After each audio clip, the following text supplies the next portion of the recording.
अस्सलाम वालेकुम। आप देख रहे हैं KMBTV इंटरनेशनल। नाजरीन, आज फिर हम आपके पास एक नई खबरों के साथ हाज़िर हुए हैं। उम्मीद करता हूं कि आप लोग खैरियत से होंगे। नाजरीन, पाकिस्तान में हालात इतने ज़्यादा ख़राब हो चुके हैं कि वहां पर लोग एक दूसरे के ऊपर कोई ट्रस्ट नहीं कर सकते।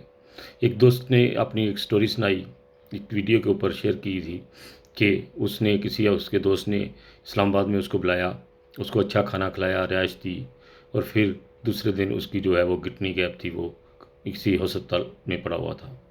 इस तरह ये लोग ख़तरनाक काम करते हैं। आप किसी के ऊपर स्ट्रेस नहीं कर सकते। पाकिस्तान में यकीन नहीं कर सकते कि इतने ज़्यादा लोग जो है वो पैसे के पीछे पड़ गए हैं, कि इतना अच्छा उसका दोस्त क्लास फेलो और फिर उसके ऊपर उसने भरोसा करके अपने गाँव से उसके पास गया इस्लामाबाद में, और फिर वो उसने उसके साथ इस तरह यानी कि बिहेवियर किया कि उसकी किडनी निकाल कर बेच दी।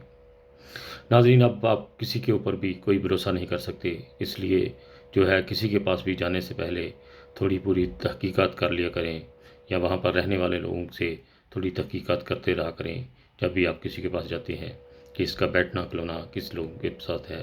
क्योंकि अच्छे लोग भी जब महफ़िलें चेंज कर लेते हैं, उनका बैठना ऐसे लोगों के साथ हो जाता है, तो फिर लोग अच्छे जो हैं वो भी ख़राब हो जाते हैं।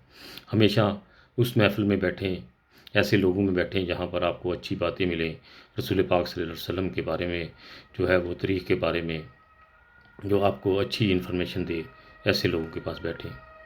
अगर आप लोग बुरे लोगों में बैठेंगे, लालच पैसों का पड़ जाएगा, आपके अच्छे दोस्त भी जो है वो ख़राब हो जाते हैं। इसलिए अपनी हिफाज़त खुद करें और जो है वो दुआएँ करते रहें कि अल्लाह ताला आपको अच्छे दोस्त, अच्छे ख़ानदान और अच्छे रिश्ते जो है वो नसीब होते रहें। इसी के साथ खालिद भट्टी को इजाज़त दीजिएगा। हमेशा की तरह इंसानियत ज़िंदाबाद। अपना बहुत ख्याल रखिएगा। ओके जी, खुदा हाफ़िज़।